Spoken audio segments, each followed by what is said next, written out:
Hello everyone, this is Roslyn Basco and we're here in Olivia Townhomes. So located po ito along Angeles Magalang Road. Malapit lang po siya sa Marquee Mall, which is 10 to 15 minutes away lang po. Then malapit din po ito sa NCTEX and Lex Interchange. So ayan po, as you can see, yung mga bahay po na nasa aking likuran is yan po yung mga property o mga bahay dito sa Olivia Townhomes. So mga 2-story townhouse po yan na may lot area na 44 square meter and floor area na 46 square meter. So, samahan niyo po ako today. Papakita ko sa inyo ang actual turnover ng Olivia. Let's go inside. So, as you can see po, bear type po ang turnover. Ayan.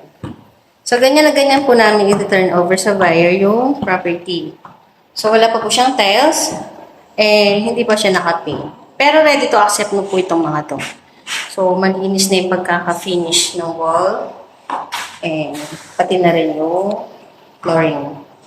So, dito na po sa ceiling, ayan po siya. Then here, dito po ang lababo. But of course, syempre, kung ipapa-improve nyo po yan, mas gaganda pa po. So, possible po, pwedeng mas lumawang pa yan. Pwede nyo pong gawing countertop banda dyan. I-open nyo yan. Then, i-close nyo po banda rito. So, extended. It's up to you po kung gusto nyo gawing laundry area. Itong part na likod, which is yung service area. So, pwede po yung laundry area or katulad nga po na nasabi ko kanina, kung gusto nyo siyang ipa-extend para dito po yung part nung kitchen nyo. There. So, ito po, hagdan. So, bakal po yan. Then, dito naman po yung bathroom. So, dito naman po, naka-ceiling na yung bathroom. So, konting ano na lang yan. Konting ayos na lang. Konting masilya, para luminis. And yan, yung paint. Yung paint po, wala pa siya. Then, dito, kasama na po yung toilet, bowl, meron na rin siyang shower, and lavatory. So, akit po tayo sa taas. Actually, kagandahan po ng bear type. Mas makakustomize niyo po yung bahay. So, kayo po yung makakapili ng tiles na gusto niyo ilagay, design, color na gusto niyo i-paint.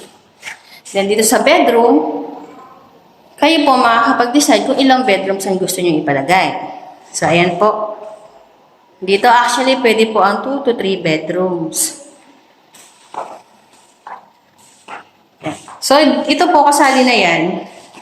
So, just in case lang po na hindi nyo po siya mapapapartition, so, pwedeng i-close nyo lang po yan. So, isang malaking kwarto na po siya. Then, as I've said, pwede po itong 2 to 3 bedrooms.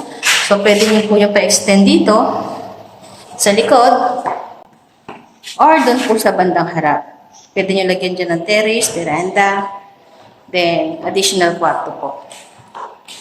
And pwede rin po kayo maglagay ng additional 1 bathroom dito sa second floor.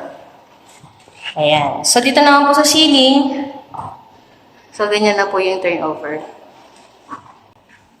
So, ayan po. Hanggang dito na lang muna. So, hopefully, nakatulong po sa inyo yung video na ito. Para sa mga future home buyer na gusto magkaroon ng property dito malapit sa Angeles or dito sa Pampanga. So, ayan po. Available po ito through Pag-ibig and in-house financing. So, sa mga OFW po dyan na gusto mag-invest or gusto po magkaroon ng sariling property habang kayo po yung naka-abroad. Ayan. PM lang po kayo. Thank you po ulit sa panonood and susunod na house video po kayo.